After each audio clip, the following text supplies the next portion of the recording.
Moving on to our next topic, daily swing highs and lows.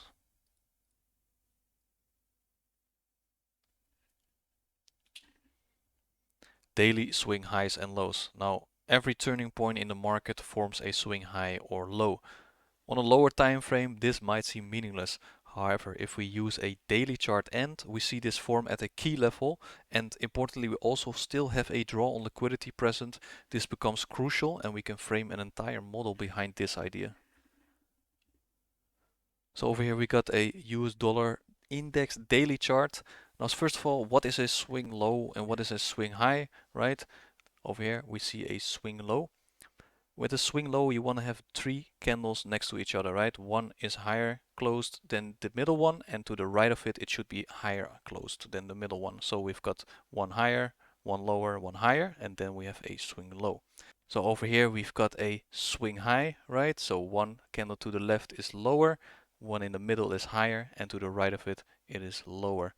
So anticipating high probability price moves with swing highs and lows, we need to see them form at a key level. So if we are bullish, we want to see a swing low form at a discount array and or after running another swing low. And if we are bearish, we want to see a swing high form at a premium array and or after running another swing high. So the two opportunities using the daily swing highs and lows, and the easiest model you will ever have, is the day after that 3-day swing bar pattern has formed. So we're going to focus on day number 4 after that swing high or low has been formed. We can also focus on 2 days after that 3-day swing bar pattern has formed. So 2 days after that swing high or swing low has formed, or day 5. So once the 3-day swing pattern has formed at a key level, we can look for day 4 to run previous daily high or previous daily low, right? So after that 3-day pattern. Furthermore, if day 4's body, right, the 4th day after that 3-day swing pattern has formed, if that 4th day body's candle closed above bullish or below bearish, right, we can also aim for previous daily high or previous daily low if the draw liquidity is still intact. So then all we have to do is work with the understanding of the open high low close or the open low high close, right? Taught in that first lesson of the mentorship. So this is hands down the easiest model you will ever have. You may not find a high probability trade on one pair every week, but within a basket of a few pairs, you will find one high probability trade every single week using this model. All you need is one trade a week to make a living of trading and pass all funded accounts you want. Right, so over here we've got a crude oil futures chart, a daily chart, and again we're gonna focus on that 4th day, right, after that swing pattern has formed. So we can see a swing high form up here, right? We've got another swing high formed up here, and notice how this is formed in a volume imbalance, right? So we've got a premium array over here, and we've got another swing high formed over here, and we're focusing on that 4th day, right? And notice how that 4th day every time almost is a big candle, and it goes into our draw on liquidity. So now after we focus on that 4th day, we're going to use our understanding of that open high low close or that power of 3, right, from lesson number 1. So this is day number 1 on the daily chart, right? Day number 2 over here, and then day number 3 down here, which forms that swing high on the daily chart.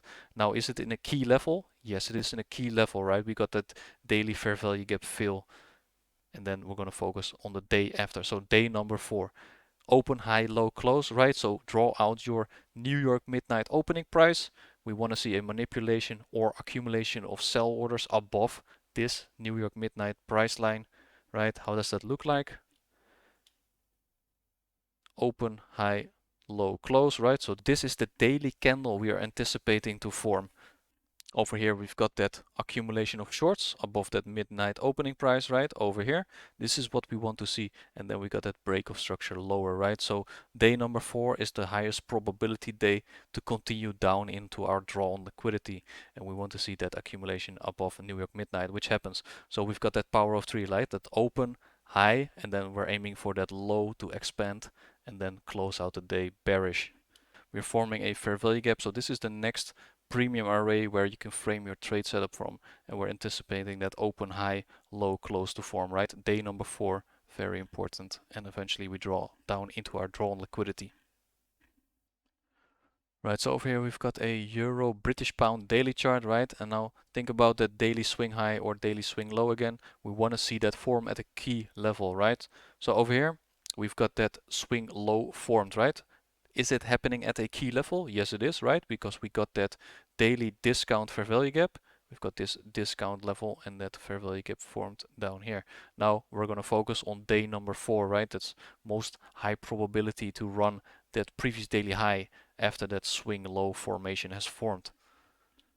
So over here we've got day number 1, we've got day number 2 hitting that daily fair value gap in discount, and then day number 3 forms that swing pattern, right? And now we're gonna focus on day number 4 because that's highly likely to run previous daily high. So we got an easy draw on liquidity, and we're gonna use again our understanding of the power of 3, right? That open, a low, high, close of the candle.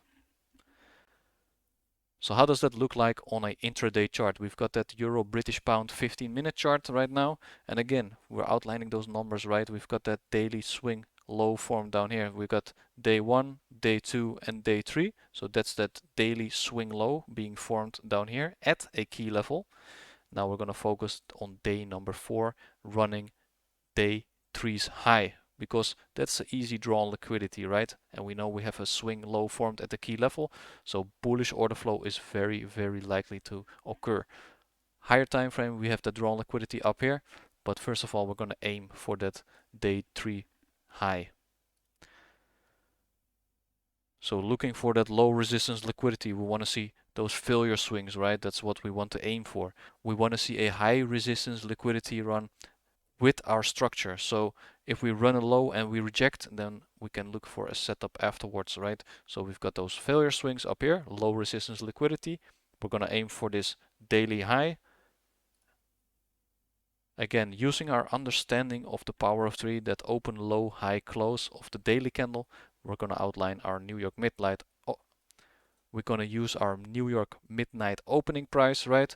We want to see a low form and then continuation up into our drawn liquidity.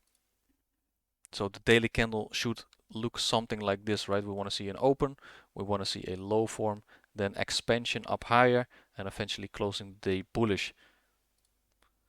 So where does the opportunity lie, right? We've got that liquidity rate down here, then price moves up, and in the process of moving up, we have our drawn liquidity up here. In those failure swings, we form a bullish order block and a fair value gap. So this is an opportunity to go long and aim for that high on day number 3 and eventually expanding up higher, going to our drawn liquidity.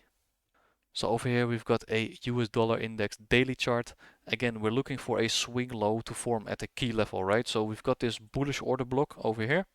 We outlined that mean threshold also, an important level, and now we can see that swing low pattern formed down here, right? One higher, one lower, and then one higher. And again, we're focusing on day number 4 and day number 5 is if the drawn liquidity is still intact, right? So on day number 4 over here, we're gonna aim for that previous daily high first.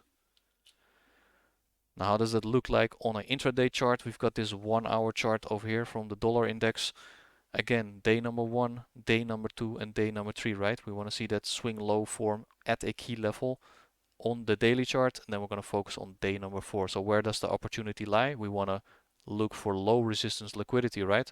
So over here, we've got pretty much a lot of low resistance liquidity, all these failure swings up here. We're going into buy side of the curve over here. We've got this bullish order block supporting price up here. And eventually on day number 4, we can focus our attention on our entry model and then target day number 3's high and eventually more buy side liquidity in this LR or low resistance liquidity up here. So simply put, we can look for a fair value gap or an order block, and that could be our entry, and then continuing up into the draw on liquidity.